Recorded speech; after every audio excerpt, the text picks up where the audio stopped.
Réel plaisir que je vous retrouve dans le cadre de votre magazine CML chez vous, messieurs, dames, après un long moment d'absence.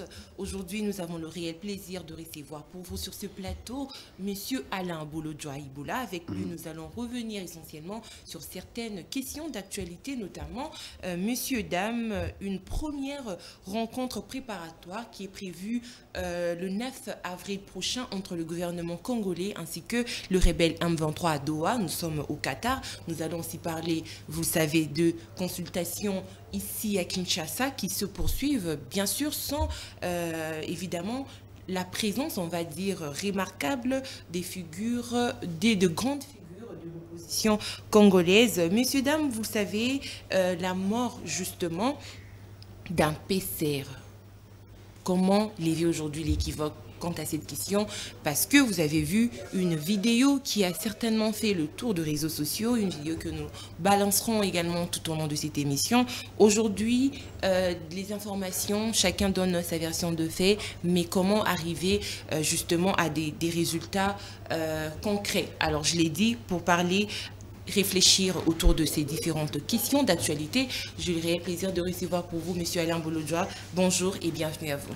Bonjour à vous madame, bonjour à tout le monde. En tout cas, merci beaucoup pour l'opportunité. Très bien, c'est toujours un plaisir de vous avoir sur notre plateau. Un plaisir partagé. Mais avant d'entrer dans les vifs de nos différentes thématiques, nous aimerions d'abord savoir où en êtes-vous avec votre dossier au parquet de la Gombe, monsieur Alain Bolodjoa. Vous avez été convoqué. Oui, la convocation, effectivement, j'étais invité par le substitut du procureur, comme je l'avais dit la dernière fois. Le dossier est en cours, si je peux le dire, justement parce qu'il n'y a pas encore une décision ferme mettant fin à ces démarches. Mais ce qui est vrai, on me reproche de diffamation et imputation dommageable. Et je me rends compte qu'il y a effectivement un problème de l'inadéquation entre la démarche voulue par le constituant et le code pénal congolais, parce que je me rends compte qu'elle devient surannée. On doit vraiment arriver à revoir ces codes et à permettre à l'État de s'adapter par rapport à la dynamique démocratique. Alors ça bloque à quel niveau selon vous? Qu'est-ce qui occasionne justement ce blocage? Non, mais justement parce qu'on n'a pas su actualiser. On doit actualiser les lois. On doit actualiser le code pénal par rapport à l'évolution. Parce que quand vous prenez à l'origine, lorsqu'on rédigeait ces textes, on était dans un contexte précis. Mais aujourd'hui, il y a une évolution parce que nous sommes dans un contexte de la démocratie. Comment peut-on reprocher quelqu'un qui commente sur un sujet d'actualité et on dit non, voilà, vous avez offensé, vous avez violé le droit de l'autre parce que vous avez dénoncé. Non, la dénonciation est soutenue dans l'esprit de la Constitution. Vous en parlez de votre pliant. Pardon? Vous connaissez l'identité justement? Non, mais effectivement, c'est M. Nicolas Kazadi qui m'a porté plainte du fait d'avoir commenté sur le sujet de lampadaire et fourrage. Alors vous estimez qu'il est en droit, l'ancien ministre de Finances, Nicolas Kazadi, de vous traduire en justice?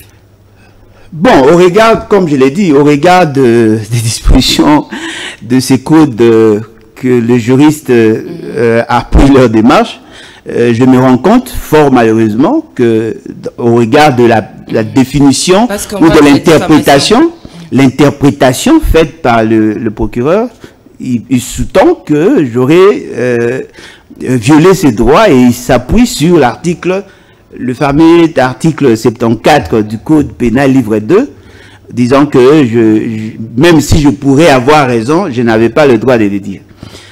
Moi, personnellement, je considère que M. Nicolas Kazadi, c'est un sujet congolais. Il est en droit de traduire certaines personnes en justice, si ce sont lésés. Et moi aussi, j'ai le droit de me défendre. C'est aussi un droit. Mais je pense qu'il y a une certaine évolution du fait que le procureur s'est prononcé et il n'y a pas eu un jugement en tant que tel. Et donc, vous avez demandé une confrontation finalement? Oui, je l'ai exigé.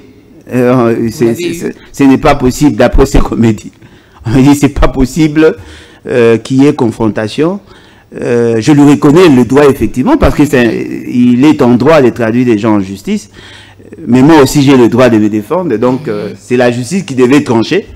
Et fort malheureusement, la justice s'appuie sur une loi, un code anachronique. Voyez-vous? Donc il faudrait qu'on arrive effectivement à actualiser ces fameux codes et à permettre à ce que nous soyons en harmonie avec l'esprit de la Constitution. Mais entre-temps, vous craignez un peu de vous retrouver derrière les barreaux, enfin, la prison, coincée non, je lui reconnais le droit de me traduire en justice. Mais je lui reconnais aussi le droit de me défendre. Très bien. Merci beaucoup, monsieur Alain Bolo-John. Nous reviendrons encore sur cette question tant que les confrontations ou justement l'invitation continue, tant que les procès n'est pas encore fini. Alors, le dossier n'est pas clos, on va dire ainsi. Alors, négociation directe entre le M23 et le gouvernement congolais à Doha, au Qatar. Du moment où, ici, à Luanda, cela s'est soldé par un échec. Il y a eu refus, justement, de rebelles s'est présenté à Doha, plutôt à Luanda. Alors, pour le 9 avril, il semblerait qu'ils prendront part à ces négociations avec le gouvernement congolais. Est-ce que on va dire aujourd'hui que Doha va finalement réussir à rassembler ces deux parties pour trouver justement des problèmes au conflit, des solutions plutôt au conflit? Bon, je crois que ça relance les débats où ça doit nous rappeler ce que je vous avais dit l'autre fois, le rôle du Qatar. Parce que, comme vous le savez, l'essentiel de ceux qui exploitent nos ressources vont vendre, ils ont trouvé comme débouché le Qatar, l'Émirat arabe unis et l'Arabie saoudite. Et donc, naturellement, le Qatar a toutes les raisons économiques pour rechercher la paix. Parce que ça soit ceux qui prétendent être vos dirigeants ici, que ça soit le groupe armé, tous les groupes armés, que ça soit le Rwanda qui sert de commissionnaire, tous ont comme débouché le Qatar et les autres pays tels que cités ci avant. Et donc, le Qatar défend ses intérêts. Voyez-vous? La grande question que d'aucuns devaient se poser, pourquoi seulement le Qatar? Et donc, nous pensons avoir donné assez d'éléments la fois passée où on avait démontré comment le Qatar a eu à investir au Rwanda. Et donc, ces intérêts-là peuvent être menacés si on prenait une autre tangente par rapport à la question sécuritaire. Parce qu'en réalité, l'État congolais devait se préparer pour faire la guerre au Rwanda. Si on fait la guerre au Rwanda, eh ben, l'essentiel de ce que nous allons attaquer n'appartient pas aux Rwandais en totalité.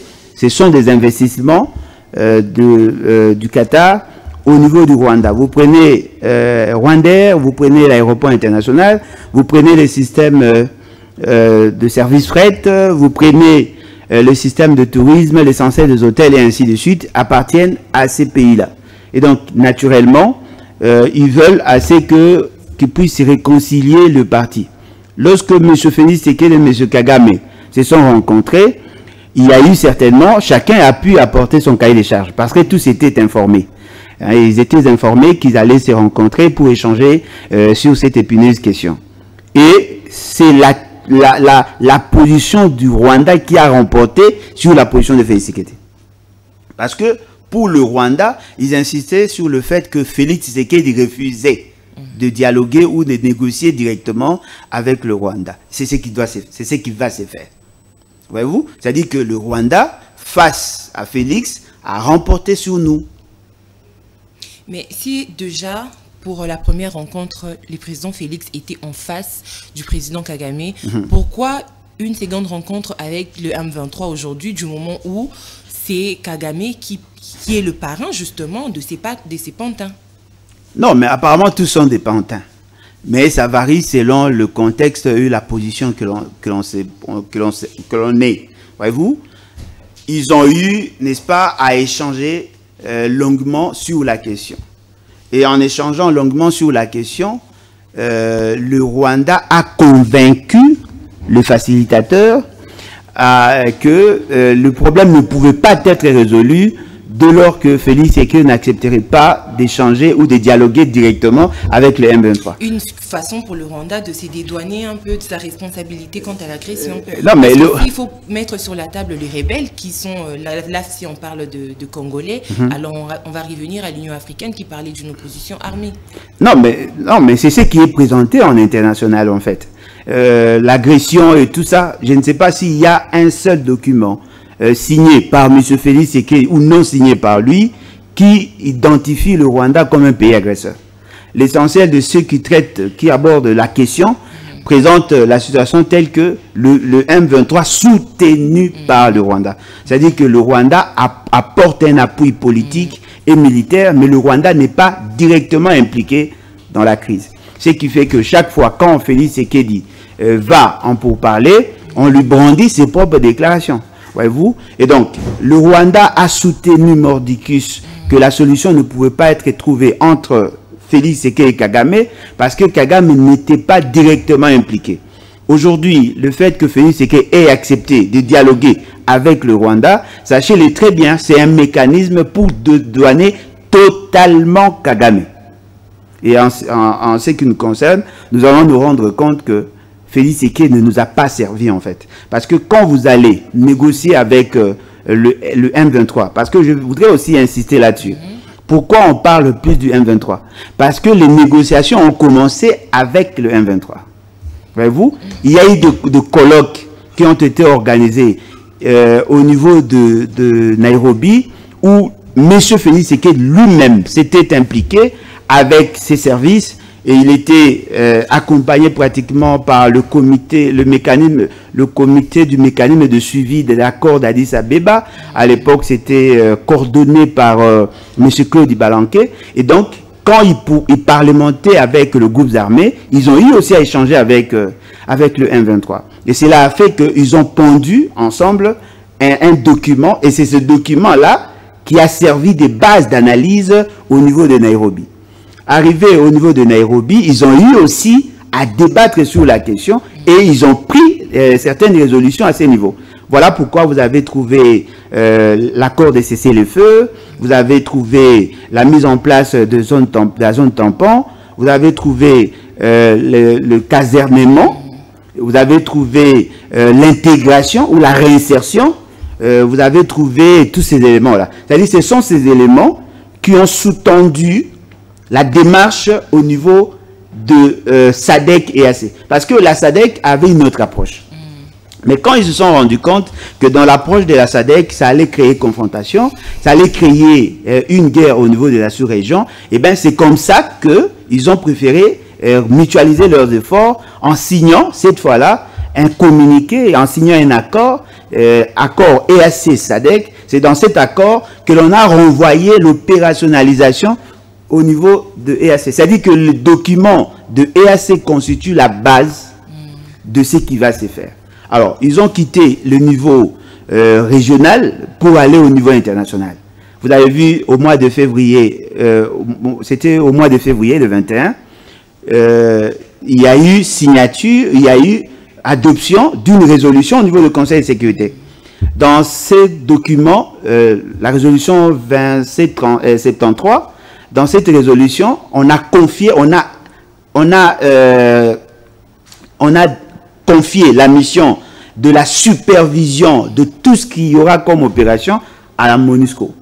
La MONUSCO va coordonner tout, mais l'application va dépendre de l'accord de Nairobi et de l'accord de Luanda. Et donc, sachez-le très bien, nous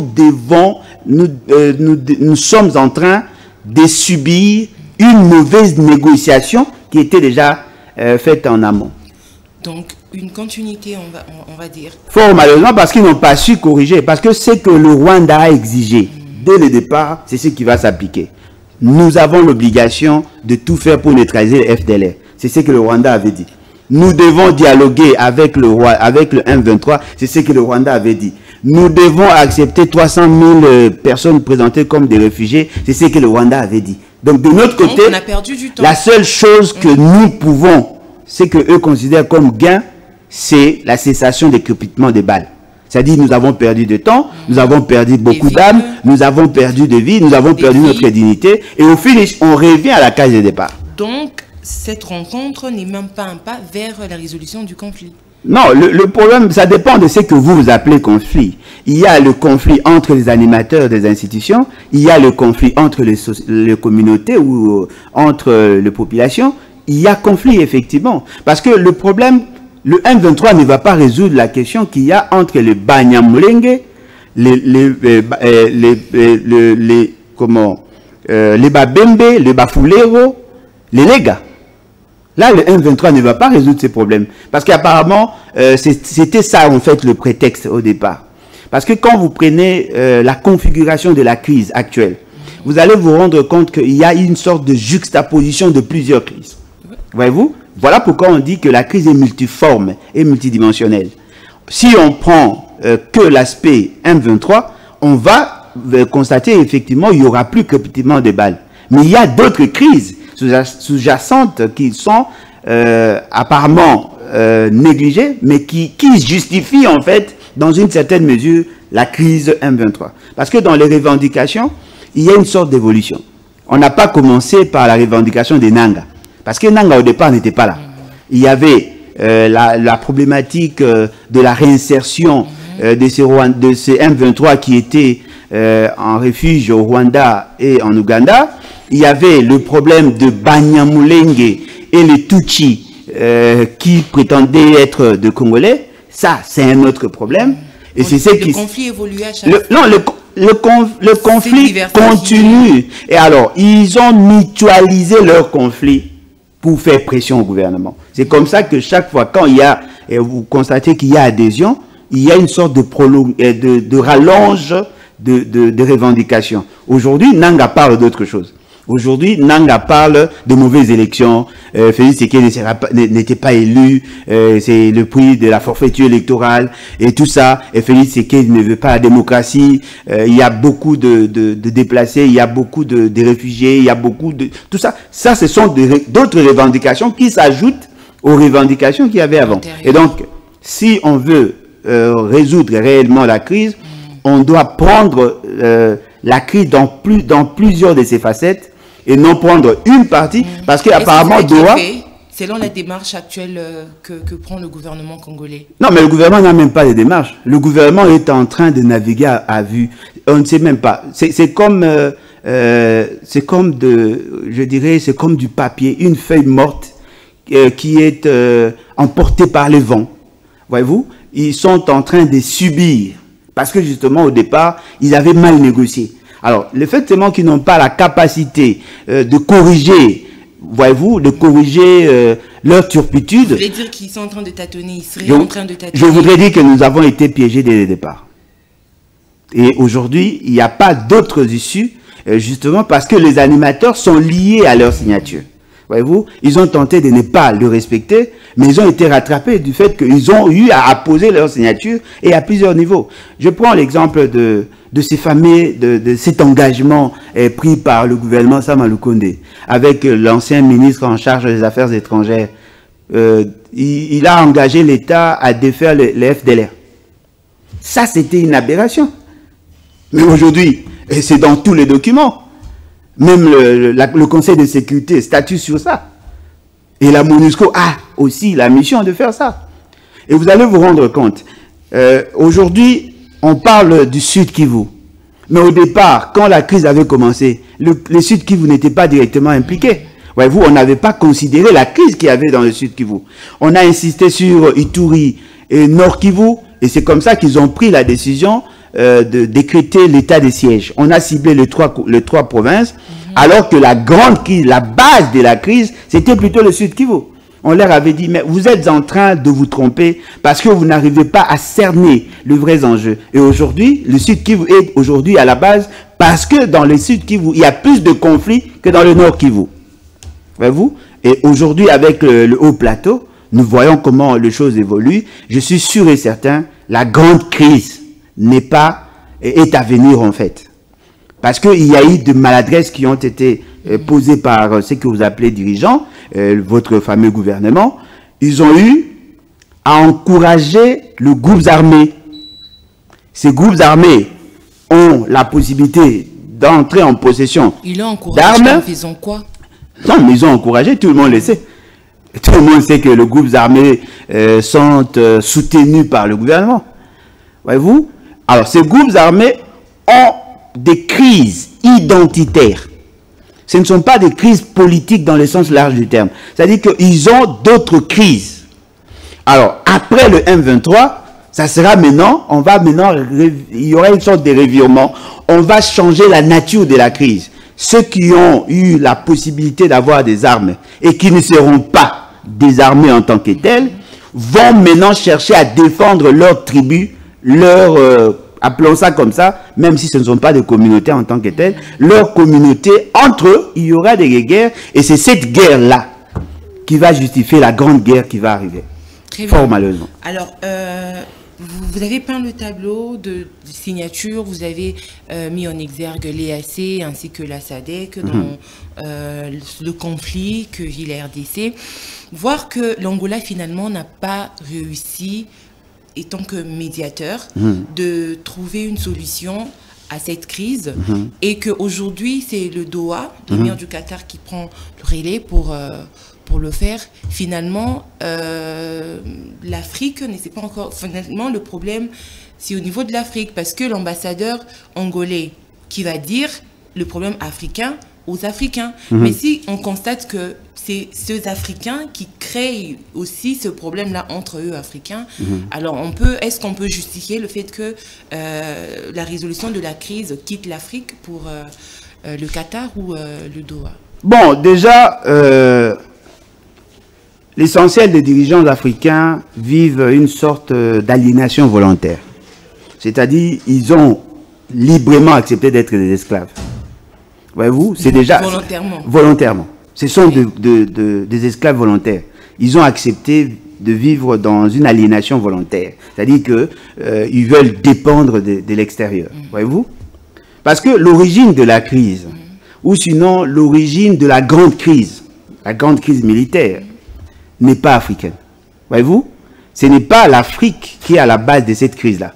Il y a d'autres crises à nous, voyez-vous, qui s'arc-boutent sur la grande crise. Prenons.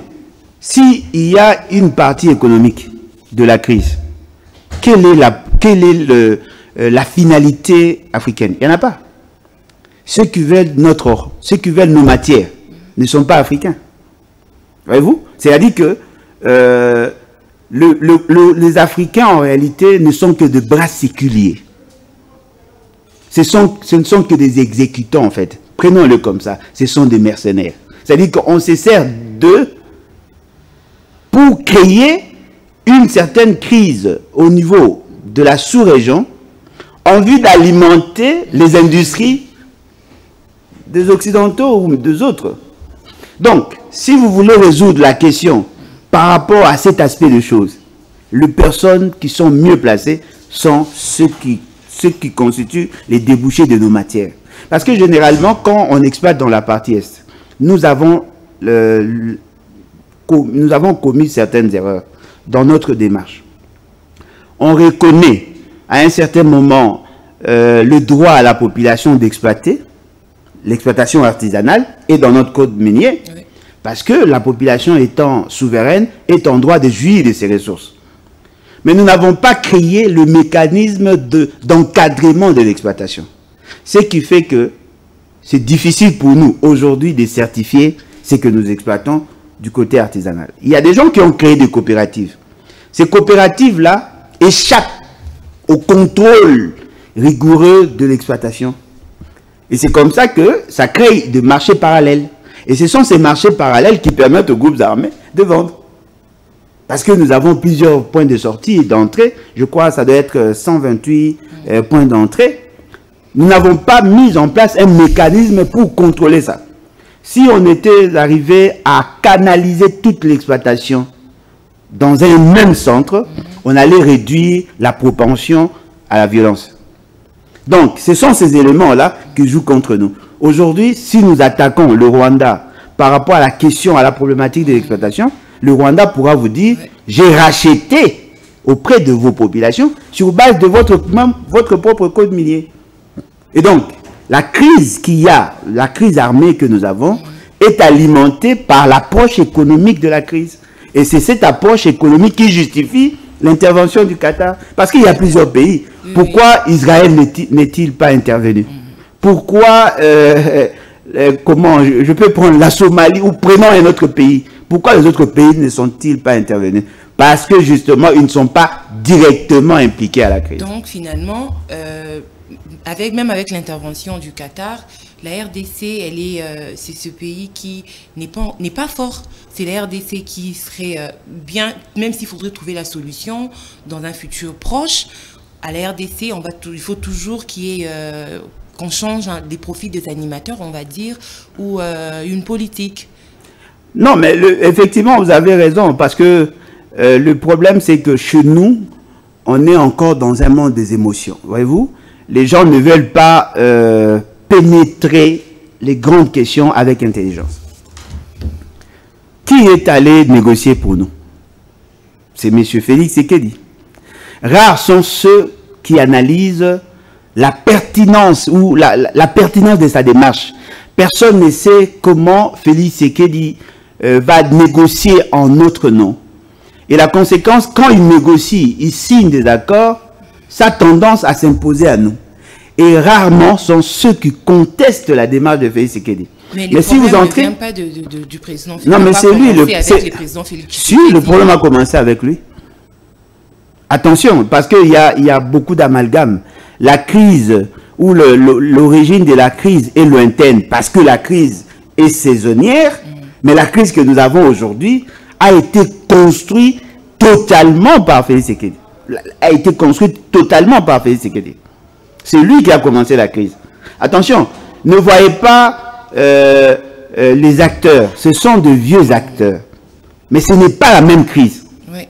Mais vouloir un partenariat gagnant-gagnant entre le Congo et le Rwanda, si le président n'est pas y allé dans le but d'alimenter une crise sous son mandat. Non, mais le problème maintenant, c'est ça en fait. Le Félix Tshisekedi n'a pas eu la capacité de faire une analyse qui prend en compte toutes les variables explicatives. Il n'a pris qu'un aspect de la crise. Je vous ai dit que c'est une crise multiforme. C'est-à-dire la transversalité de la crise voudrait assez qu'avant que l'on prenne l'option, que l'on intègre toutes ces variables explicatives et même de variables aléatoires. Il faut arriver à modéliser les raisonnements. C'est ce qu'il n'a pas fait. Parce que quand il est arrivé, il a commencé à nous dire, non, voilà, pourquoi incriminez-vous le Rwanda, pourquoi incriminez-vous le Ouganda, eux aussi sont victimes parce que nous hébergeons chez nous des gens qui causent du tort dans leur pays, qui mettent en mal leur sécurité, et la meilleure manière de faire, c'est de nous mettre ensemble pour combattre ces faits-là. En oubliant que l'intentionnalité de Kagame et de Museveni ne se limite pas à ça. Parce que si vous parlez de FDLR, le FDLR ne sont pas chez nous parce que nous l'avons voulu. Les FDLR sont chez nous parce que Kagame le veut. Kagame n'acceptera jamais, au nom de la survie de son régime ou de son système de gouvernance, n'acceptera jamais que le FDLR ne soit plus chez nous. Sachez-le très bien, parce que ça, c'est un prétexte qui lui sert justement pour justifier sa présence chez nous. Alors, si nous ne comprenons pas ça, je suis désolé. Madame, vous savez, bon, c'est juste un exemple. Certaines personnes pensent, certaines femmes justifient leur infidélité du fait que le mari n'arrive pas à assouvir leurs besoins existentiels. Le mari n'a pas d'argent, le mari... Mais posez-vous la question. Est-ce que les femmes dont le mari sont capables de prendre en charge toutes les dépenses liées à leur vie, toutes ne sont fidèles? Non. Les raisons de Kagame, ce sont des raisons farfelues, justement parce que Kagame, dans son intelligence, va au-delà de l'aspect économique. Kagame a aussi un problème culturel, c'est-à-dire qu'il est né dans un environnement où on lui dit une partie du Congo appartiendrait au Rwanda.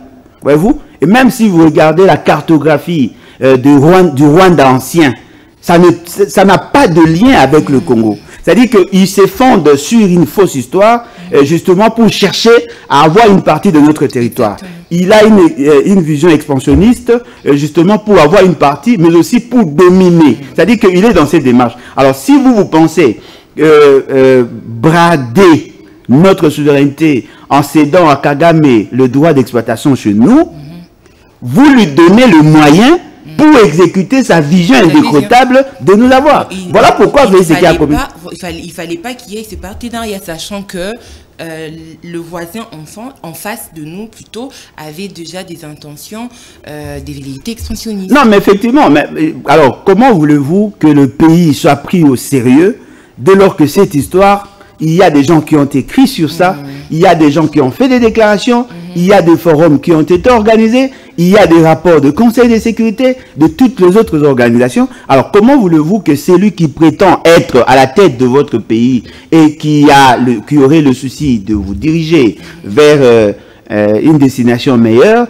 ne soit pas informé de ça? Parce que quand nous qui sommes aujourd'hui dans l'opposition, nous ambitionnons être président. Très bien. Le jour où j'accéderai à la fonction du président de la République, je ne peux plus me questionner sur le problème de la partie Est.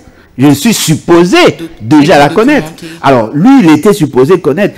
Vous voyez, Félix Séké est biface. C'est ce qui m'énerve deux fois. C'est-à-dire qu'il n'a jamais condamné le Rwanda pendant qu'il était dans l'opposition. Lui et son père ont toujours eu tendance à soutenir la démarche du Rwanda. Son père a eu à justifier ce qui s'est fait. Et lui également a eu à justifier. C'est aujourd'hui qu'il y a des problèmes. Et lorsque vous entrez en profondeur, c'est justement parce qu'il y a un problème d'intérêt personnel qui veut maintenant nationaliser la question. Mais en réalité, nous tous nous savons, nous connaissons Kagame. Depuis qu'il a commencé à être formé par l'Ouganda, la base de leur logique, leur idéologie, c'était quoi? C'était la suprématie de la race Tutsi. Ils sont dans ça. Et aujourd'hui, s'ils combattent le Burundi, justement parce que le président burundais n'est pas Tutsi. Tout le monde le sait. Je n'ai pas besoin qu'on me fasse un dessin. Alors, vous entrez en fonction, sans comprendre le méandre ou la stratégie qu'il y a derrière, vous nous amenez de manière sauvage à un accord contre nature et en violation des dispositions pertinentes de l'article 213, 214, 215, 216 de notre Constitution. Et aujourd'hui, nous sommes bloqués. Le Parlement qui devait jouer le rôle et le gouvernement pour annuler ces accords, le Parlement n'a pas bien fait son travail. Parce que déjà, le fait seulement que ces accords, ou tous ces accords n'ont pas respecté la procédure, ou la procédure constitutionnelle, on devait les attaquer. Mais le fait seulement que tout le monde est fanatique, ils ont laissé faire. Et aujourd'hui, c'est cet accord-là qui nous lie. Et donc, vous comprenez que tout ce que Bissele Dufort avait dit était justement la base de la crise. Et qu'est-ce que Félix Séké vous a dit? J'ai fait confiance à ces gens. Je pensais qu'ils étaient sérieux. Et ils m'ont poignardé dans le dos. Ça résume en fait le tout. Si nous avons ce que nous avons, parce que lui, personne, Félix Tshisekedi, a fait confiance à ses amis criminels et aujourd'hui, il a été poignardé dans le dos. Il a fait confiance aux gens qui ne devaient pas faire confiance. Et donc, négocier avec ce genre de personnes ne changerait rien également. Non, la sécurité, il faut, comme le président lui-même l'a dit, une riposte rigoureuse, carrément. Non, riposte rigoureuse, ça ce sont des chansons, ce sont des berceuses en fait. Avec eux, il y aura des concessions, mais qu'est-ce qu'il y a des résolutions et après? Madame, je peux vous certifier ici, il n'y aura pas d'autre matière en dehors de ce qui a déjà été couché sur le papier. C'est-à-dire qu'aujourd'hui, là, on est en train de mettre en place le mécanisme d'opérationnalisation de ce qui a déjà été conclu. Alors, il faut un front militaire. Non, mais on peut pas aller en front, on peut pas aller dans cette optique-là avec quelqu'un qui nous trahit. Je vous ai démontré ici que nous sommes en train d'être trahis par M. Félix Sékédi. Mais quand il met en place des consultations, justement pour un gouvernement de l'Union nationale, n'est-ce pas une solution au niveau interne des gens, on va dire? Non, ce n'est pas une solution, c'est un problème qui crée. Un autre problème qui crée. Madame, nous sommes en face de plusieurs faits. Voyez-vous? Je ne sais pas, bon, je comprends. Je comprends. Nous sommes en face de plusieurs faits. Nous voulons solutionner le problème in globo.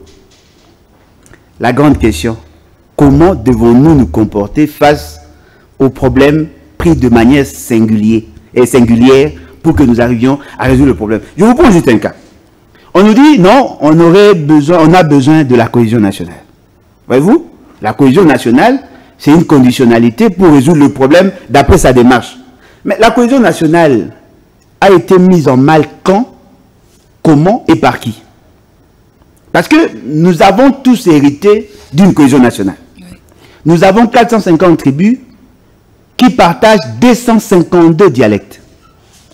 Nous avons 2 345 409 km² avec 145 territoires et autant de secteurs et groupements et chefferies.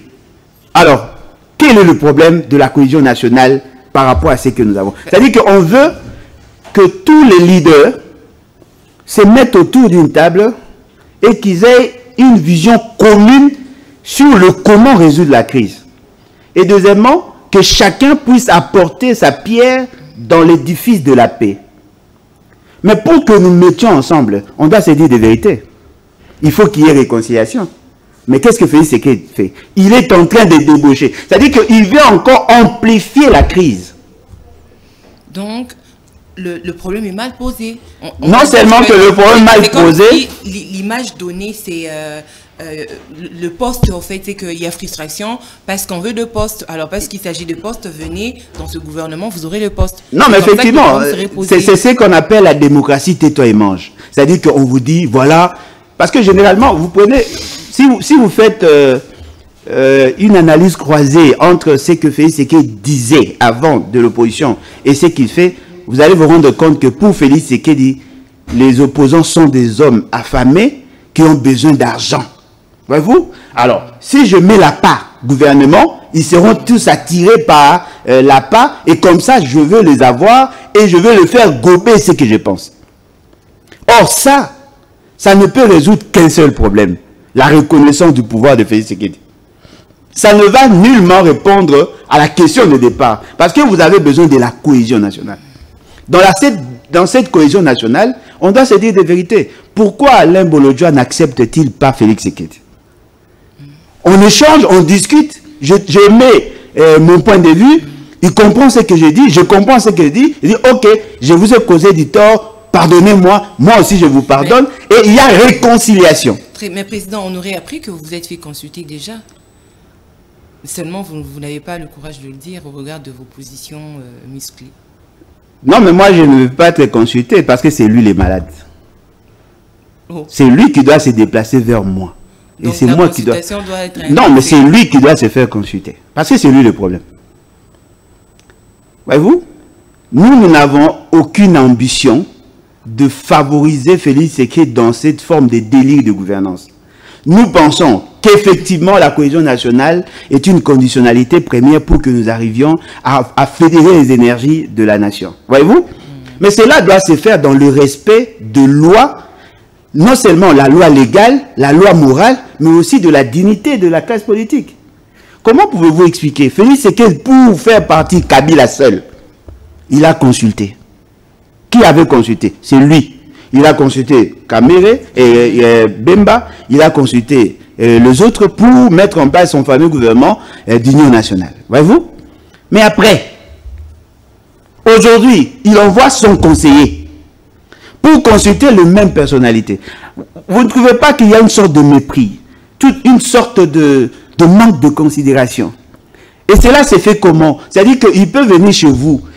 Il sait que Moïse Katumbi n'est pas accessible. Il choisit quelqu'un parmi ceux qui soutiennent Moïse Katumbi pour l'attirer. Et il dit non, voilà, ensemble a été représenté. Non. Débauchage. Non, mais moralement, c'est pas correct. C'est pas correct. C'est ce qu'on appelle la délinquance. C'est pas correct. Mais quand des voix s'élèvent comme ça pour dire non à ces consultations avant, sans justement un dialogue au préalable, est-ce pas on va parler de perte de temps pour ce gouvernement dans une période de crise? Non, mais perdre de temps pour l'État. De vous, de l'argent, tout ça là. Non, mais effectivement, vous savez, je connais un peu bien Félix Tshisekedi. Je le connais un peu bien. Donc vous connaissez bien avec le président? Non, je ne dis pas qu'on se connaît. Non. Je le connais un peu bien. Voyez-vous? C'est-à-dire que j'ai pris le temps d'analyser le phénomène Tshisekedi. Voyez-vous, j'ai quand même une idée sur son comportement. Je peux anticiper sur ses réactions. Comme président de la République, c'est ce que vous voulez dire? Dans tout. Sur le plan humain, sur tout ça, j'ai quand même une idée sur Félix Tshisekedi. Vous savez, Félix Tshisekedi, c'est un mauvais tricheur. C'est-à-dire qu'il veut reproduire ce que nous avons déjà connu dans ces pays.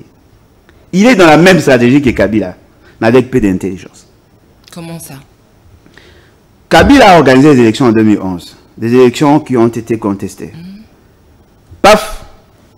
Le fait seulement qu'il y avait l'accord d'Addis Abeba qui exigeait assez qu'il y ait dialogue politique, qu'est-ce qu'il a fait? Il a organisé les consultations.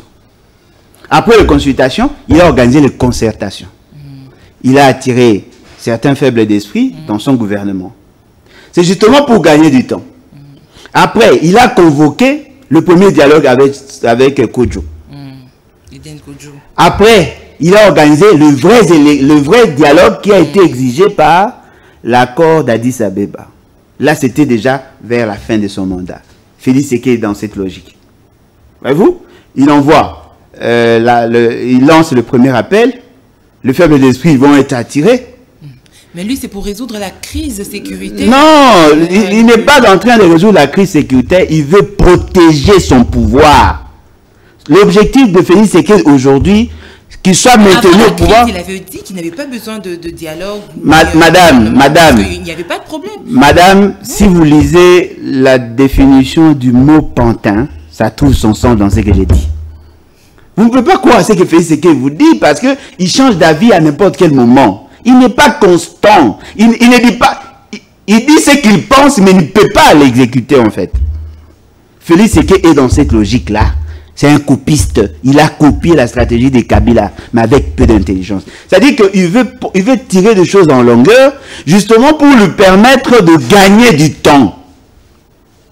Et pendant qu'il vise l'opposition, son intention c'est quoi? De fragiliser l'opposition pour qu'il fasse cette fois-là son grand coup. C'est 2028-2030. C'est-à-dire quoi? C'est-à-dire, s'il ne peut pas changer les constitutions, mais du moins qu'il puisse... Je ne voulais même pas parler du glissement, de la glissade. C'est-à-dire, il veut qu'il s'impose au-delà du délai dit constitutionnel. Mais quand il dit qu'il ne veut pas rester éternellement au pouvoir... Non, mais bien évidemment. Non, mais s'il le dit, c'est la seule vérité qu'il peut le dire. C'est la seule vérité. Il ne peut pas rester indéfiniment, éternellement au pouvoir, parce qu'il n'est pas éternel. Donc il va faire des mandats. Madame, est-ce qu'éternellement veut dire des mandats? Hein? Il ne veut pas rester éternellement au pouvoir. Effectivement, parce qu'il est limité et par le temps et par l'espace. C'est un humain. Il ne va pas passer l'éternité, parce que lui, il n'est pas dans l'éternité. Il est limité dans le temps. Mais il a la possibilité de proroger son mandat de manière illicite. Et dans ce contexte-là, alors qu'est-ce qu'ils font? Ils créent déjà des alliés de la violation de la Constitution. Vous voyez les agitations qu'il y a dans le camp de Bemba et consorts. Vous savez pourquoi Bemba est agité? Pourquoi? Parce qu'il veut séduire le chef pour qu'il soit son dauphin en 2030. Il est agité ou bien il est en train de mobiliser? Mobiliser quoi? Il mobilise la jeunesse, la population face à pour en faire quoi? Adhésion, rejoindre l'armée. L'armée comment? Madame, ils ont préparé combien de centres de formation? Ils ont besoin de combien de jeunes pour intégrer l'armée? Quel est le budget? Quelle est la programmation? Non. Ils sont en train de se préparer. Ça, c'est une sorte de distraction. Alors, le grand débat maintenant doit être tourné sur la finalité de ce qu'ils font. C'est-à-dire, il y a d'un côté le souci de se maintenir au pouvoir, de l'autre côté le souci de donner à la population une paix factice. Parce que s'il arrive à donner à la population une paix factice, il pourrait s'accrocher à ça pour justifier ce qu'il va faire. Il va vous dire, non, voilà, mon mandat était entaché par la guerre, je n'ai pas pu gérer, eh bien, comprenez que... Vous comprenez? C'est ça en fait. Il est dans cette logique-là. Et moi, je constate qu'il s'éloigne de plus en plus de leaders de l'Est. Et il a tendance à séduire les leaders de l'Ouest. Voilà pourquoi ceux qui l'accompagnent, essentiellement, qui font semblant de l'accompagner, sont de cette partie ou sinon du centre. Or, nous avons besoin de l'unité nationale. Nous ne pouvons pas hypothéquer l'avenir de notre pays juste pour accompagner quelqu'un en vue d'assouvir ses appétits gloutons en mettant en mal en même temps la quiétude et l'unité nationale. Voilà pourquoi nous pensons que le Congolais doit avoir toutes ces informations-là pour nous préparer en conséquence. Parce qu'au regard de ce qu'il y a, ça me rappelle ce que je vous disais. Le Congo aujourd'hui, c'est comme un bus scolaire conduit par un épileptique. C'est-à-dire, l'union dite sacrée, c'est un danger. C'est comme un épileptique. C'est vrai qu'il sait conduire. Il peut conduire. C'est vrai. Mais il conduit qui? L'avenir de toute une nation. On ne sait pas quand est-ce que l'union sacrée va connaître sa première crise. Et si nous sommes à vive allure, eh bien, c'est l'avenir de toute une nation qui va en pâtir. Donc, voilà pourquoi nous pensons, la solution n'est pas d'aller dans des conciliambules. La solution, c'est d'extirper du système de défense et de gouvernance tous les éléments malicieux. C'est là la solution. Parce que vous ne pouvez pas nous consulter pour faire semblant. Essayez de vous imaginer. Vous voyez Alain Bolodjoa et son équipe être reçus. En quoi c'est une solution? En quoi c'est une solution? Mais tout au long de ces consultations, vous pouvez sortir des vérités aussi. Non, mais effectivement, mais il a le pouvoir d'accepter ou de rejeter. Si on a une constitution qui impacte par excellence, ne veut pas les respecter, pensez-vous qu'il va respecter ma parole? La constitution aurait des faiblesses. Non, mais avec Kabila, ils ont parlementé, ils ont négocié ensemble. Il n'a pas respecté. Avec Moïse Katumbi, ils l'ont fait. Il n'a pas respecté. Avec Faïl, ils l'ont fait. Ils n'ont pas respecté. Avec autant de gens qu'il y a eu à échanger avec eux, il n'a pas respecté. Avec Kameri, il a fait. Il n'a pas respecté. Et avec vous? Non, mais moi, je ne veux pas m'aligner parmi les victimes de Félix Tshisekedi pour que je me conforme à ce que les autres ont fait. Moi, je pense que la prévention vaut mieux que la guérison. Il faut éviter. Ça, c'est un conseil que je prodigue à tous les Congolais conscients. Si vous voulez vivre aisément, si vous voulez éviter de morts cardiaques, tout ça, des crises cardiaques et consorts, ne signez jamais d'accord avec Félix Tshisekedi. Si vous ne voulez pas faire de cauchemars, ne prenez jamais d'accord, ne signez des accords avec toute une institution. Félix Tshisekedi n'est pas une institution, madame.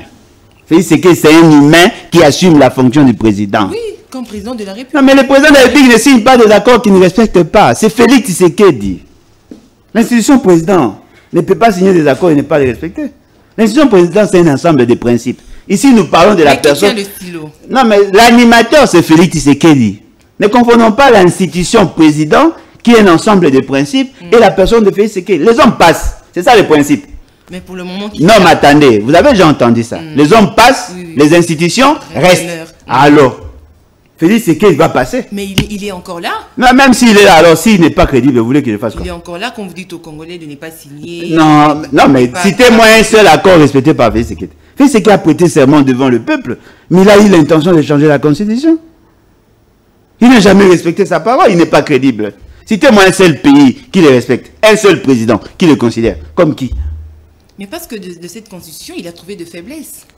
Seulement, une commission devait être mise en place Madame, en janvier. Seulement, avec la crise sécuritaire qui bat son plein, voilà pourquoi. Madame, on va dire que les on va lire les dictionnaires. Apparemment, vous me poussez à ça alors. On va expliquer les faiblesses. Non, on va lire les dictionnaires. Fort malheureusement. Madame, la plus grande faiblesse, c'est l'inadéquation entre la constitution ou la philosophie de la constitution et le profit de la personne de Félix Tshisekedi.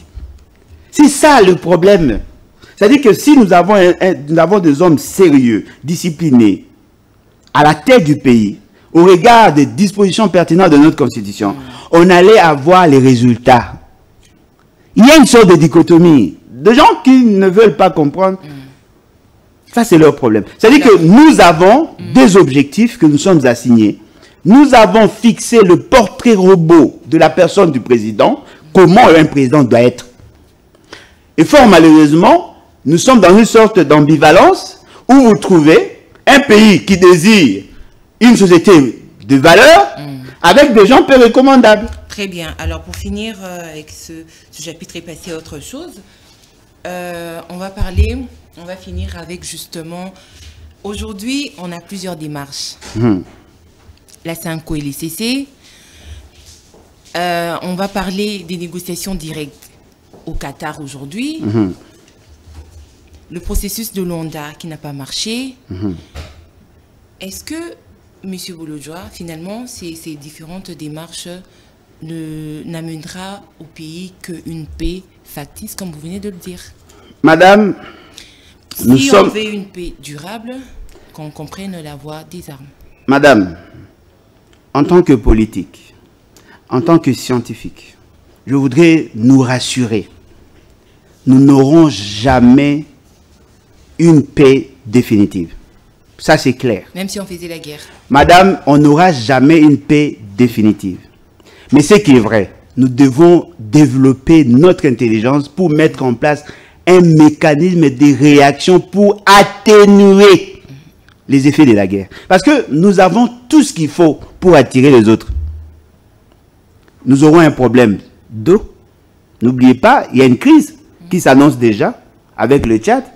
Nous aurons un problème de frontières avec nos 9 pays voisins.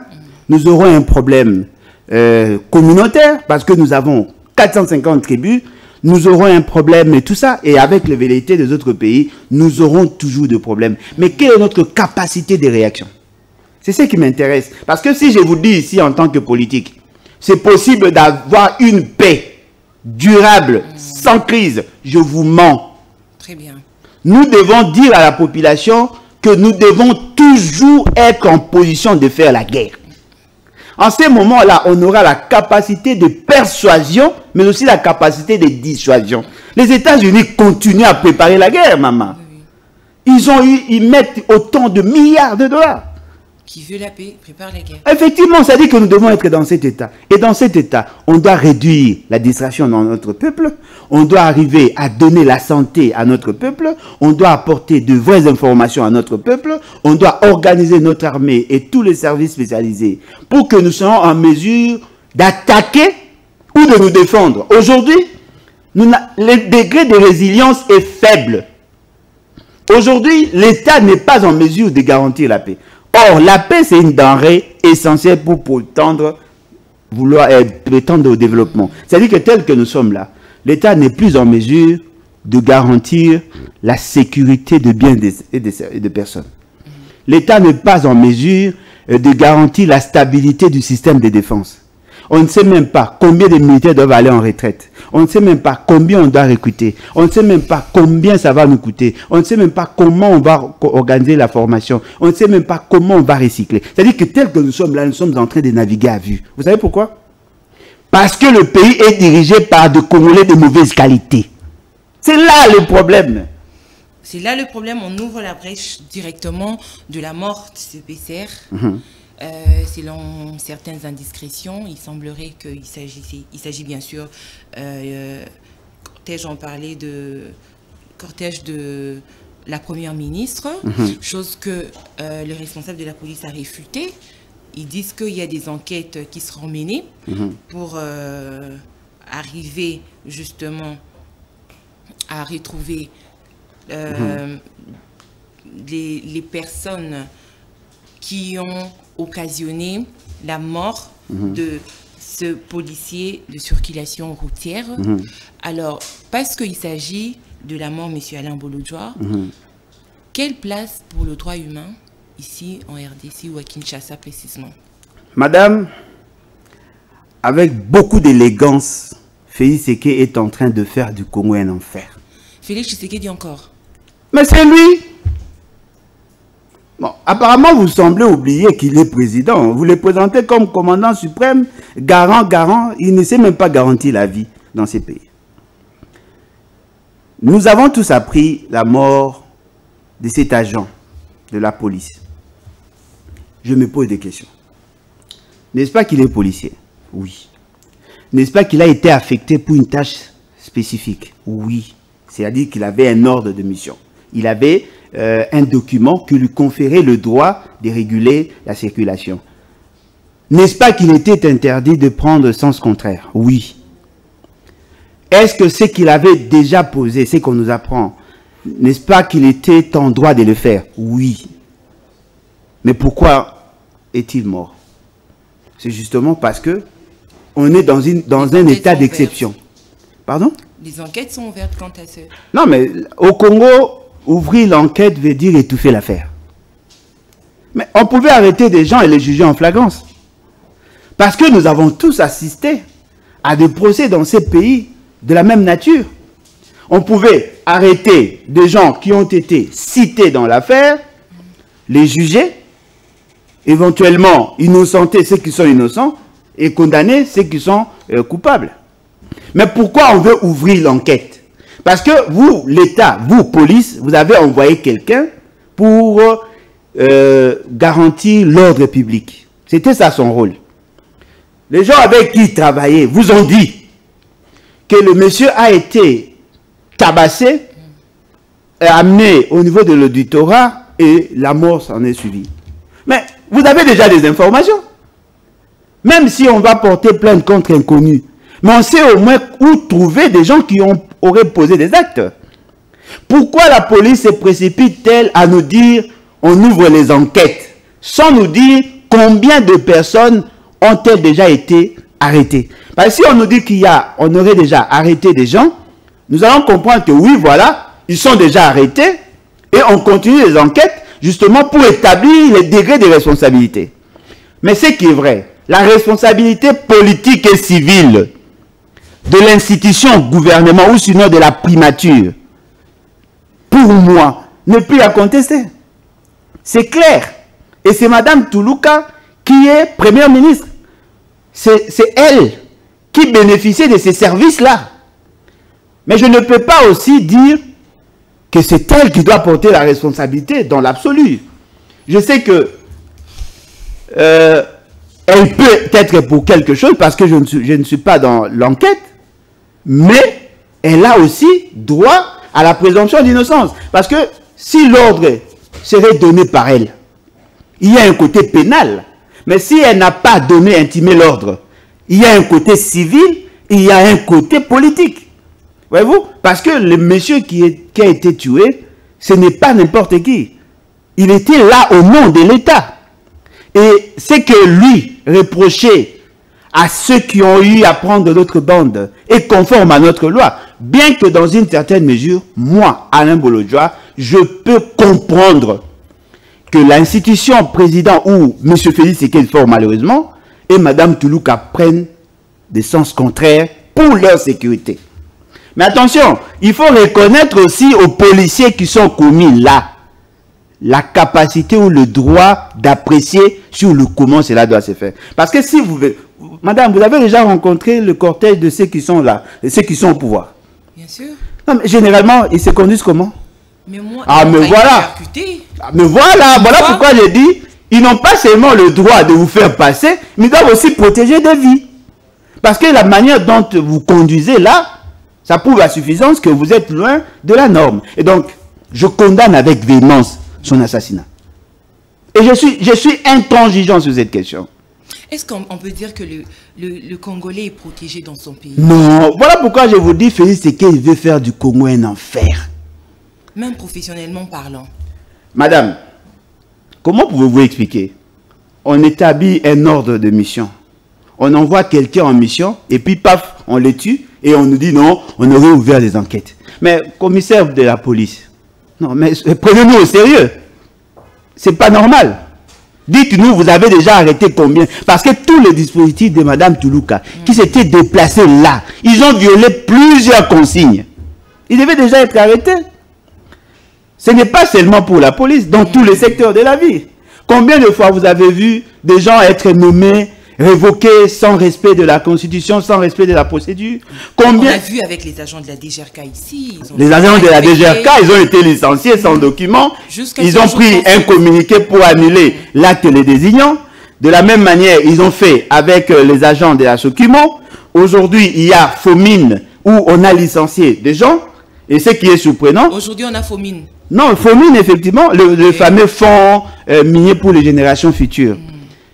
Le DG qui est actuellement a été interpellé par la justice. Il a fait la prison, je crois, 6 à 8 mois. Pendant que il était absent, la ministre de l'époque en charge de mines, avec le DG AI, ont eu à lever certains équivoques par rapport à la mise en place de certains postes, de mise en place de certains agents.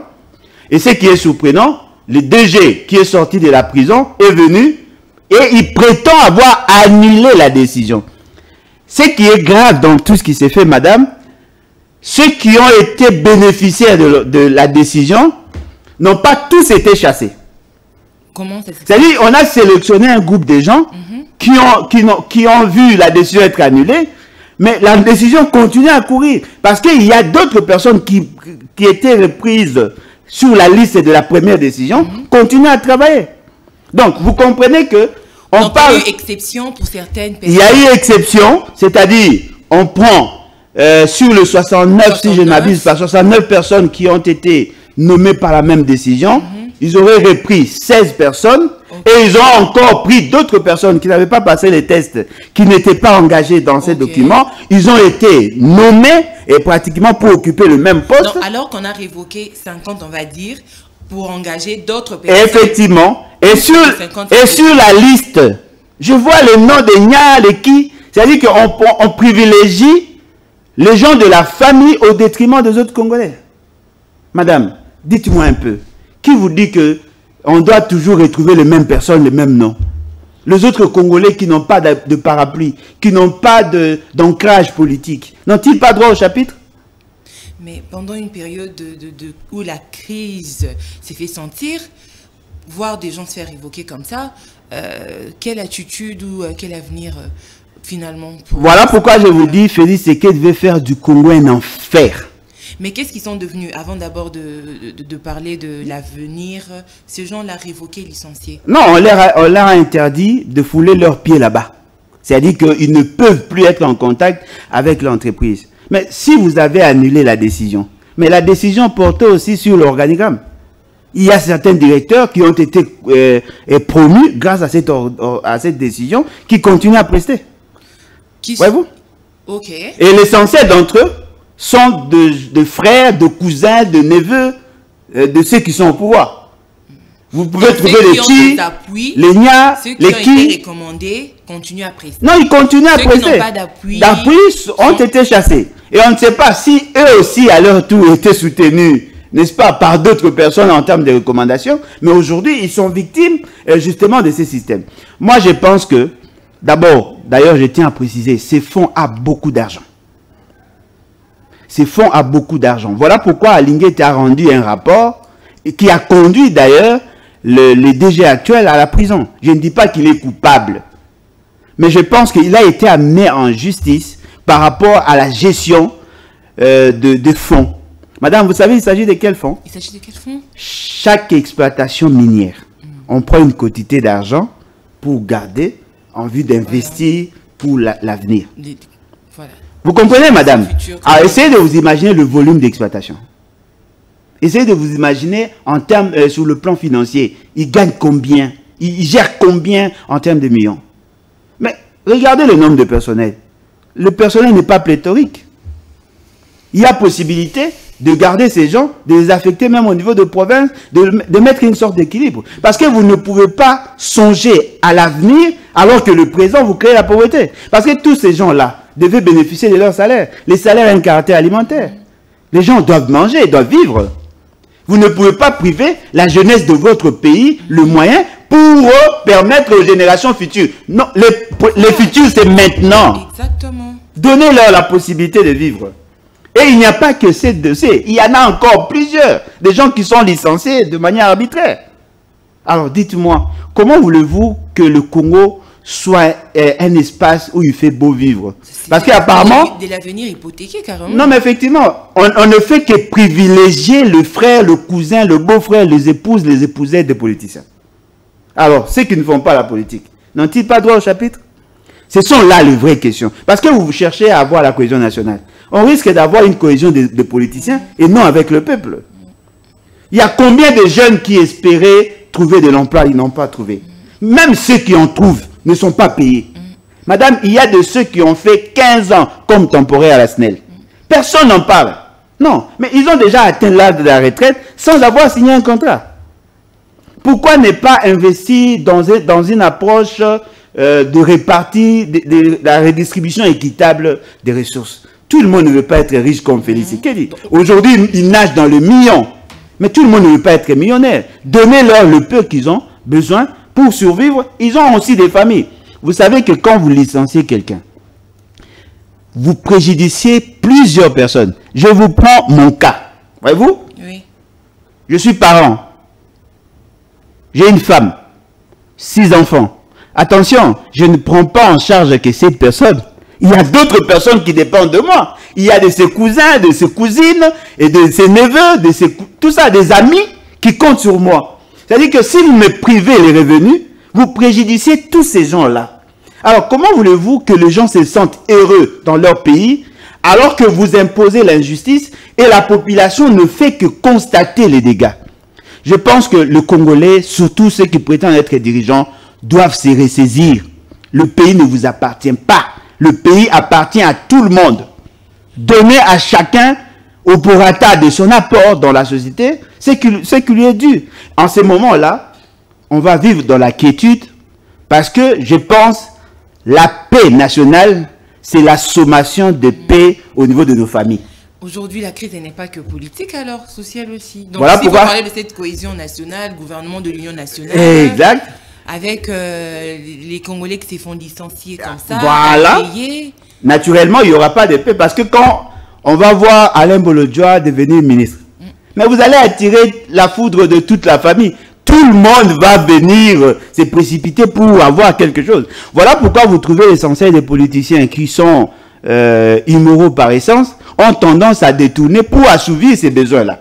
Alors que si tout le monde a la possibilité d'avoir le minimum, on aura la stabilité dans nos foyers. Comment vous donnez à Alain Bolodjoa et vous privez à tout le monde? Une manière de leur dire, venez, venez vite, venez prendre chez Alain Bolodjoa parce qu'il en a. Moi, je trouve que c'est injuste. On doit protéger l'emploi. On doit protéger ceux qui travaillent pour le compte de l'État. Maman Soumino, vous n'êtes pas pénalement responsable de ce qui est arrivé. Sauf peut-être s'il y a d'autres informations qui m'échappent. Vous n'avez pas le droit de protéger ceux qui ont posé cet acte. Il faut les livrer. Si vous ne le faites pas, sachez-le très bien, vous mourrez sur votre chemin. Ça, c'est clair. Elle va le faire parce que ce n'était pas sous ses ordres. Donc, non, mais elle a l'obligation de le faire. Si elle ne le fait pas, elle protège ces gens, ça sera un problème. Parce que j'apprends. Il y a des choses qui se disent déjà. J'apprends qu'il y aurait un certain adjudant, Chico ou Nico, quelque chose comme ça. C'est lui qui piloterait son dispositif sécuritaire. Mais vous avez des majors, vous avez des capitaines, des lieutenants. Hein, essayez un peu de mettre de l'ordre dans votre dispositif là. Ça serait que justice. Voilà. Très bien. Merci beaucoup, monsieur Alain Bolodjoa, pour vos analyses pertinentes comme toujours. Cette émission est terminée. Nous avons eu pratiquement 1 heure d'échange. Merci. Votre mot de la fin. En tout cas, je tiens à encourager tous les politiciens de l'opposition qui vont refuser de répondre à l'invitation de Félix Tshisekedi. Mais il y a certains qui y vont déjà. Comme qui? Les messieurs du FCC là. Qui? Échappé. Mais l'homme pépé. C'est fait consulter. L'homme pépé.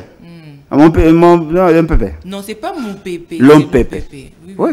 Lui, oui, mais il n'est pas leader de son parti. C'est un communicateur. J'encourage tous les politiciens de l'opposition de boycotter la démarche de Félix Tshisekedi. Je demande à l'ECC et à la SENCO de bien analyser leur démarche au risque de donner des béquilles à Félix Tshisekedi. Et je sollicite de la population, toute la population, votre engagement pour que l'on enclenche l'article 64. Ça ne serait que justice. Merci.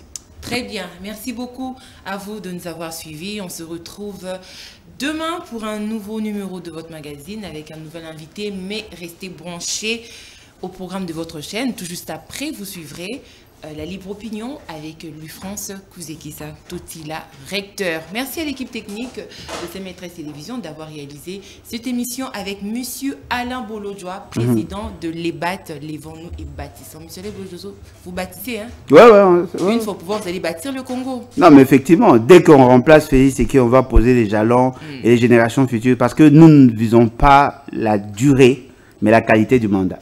C'est acté. Alors on se dit à demain. Merci.